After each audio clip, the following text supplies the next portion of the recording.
Sometimes it's better to leave things as they are, he thought to himself, and decided to say nothing. If he were to say anything, the baker would spend 3 days thinking about giving it all up, even though he had gotten used to the way things were. The boy could certainly resist causing that kind of anxiety to the baker. So he began to wander through the city and found himself at the gates. There was a small building there, with a window at which people bought tickets to Africa, and he knew that Egypt was in Africa. "Can I help you?" asked the man behind the window. "Maybe tomorrow," said the boy, moving away. If he sold just one of his sheep, he'd have enough to get to the other shore of the strait. The idea frightened him. "Another dreamer," said the ticket seller to his assistant, watching the boy walk away. "He doesn't have enough money to travel." While standing at the ticket window, the boy had remembered his flock and decided that he should go back to being a shepherd. In 2 years, he had learned everything about shepherding. He knew how to shear sheep, how to care for pregnant ewes, and how to protect the sheep from wolves. He knew all the fields and pastures of Andalusia, and he knew what was the fair price for every one of his animals. He decided to return to his friend's stable by the longest route possible. As he walked past the city's castle, he interrupted his return and climbed the stone ramp that led to the top of the wall. From there, he could see Africa in the distance. Someone had once told him that it was from there that the Moors had come to occupy all of Spain.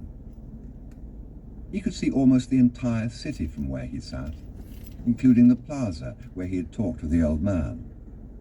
Curse the moment I met that old man, he thought. He had come to the town only to find a woman who could interpret his dream.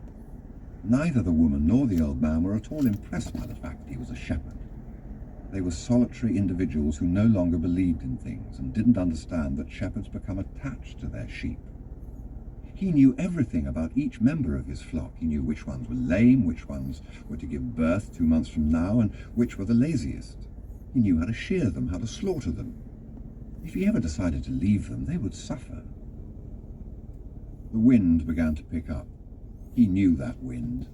People called it the Levanter, because on it the Moors had come from the Levant, at the eastern end of the Mediterranean. The Levanter increased in intensity. Here I am between my flock and my treasure, the boy thought. He had to choose between something he had become accustomed to and something he wanted to have. There was also the merchant's daughter, but she wasn't as important as his flock because she didn't depend on him. Maybe she didn't even remember him. He was sure that it made no difference to her on which day he appeared. For her, every day was the same. And when each day is the same as the next, it's because people fail to recognize the good things that happen in their lives every day the sun rises. I left my father, my mother, and the town castle behind. They've gotten used to my being away, and so have I. The sheep will get used to my not being there too, the boy thought. From where he sat, he could observe the plaza. People continued to come and go from the baker's shop. A young couple sat on the bench where he had talked with the old man, and they kissed. That baker, he said to himself without completing the thought. The Levanter was still getting stronger, and he felt its force on his face. That wind had brought the Moors, yes, but it had also brought the smell of the desert and of veiled women.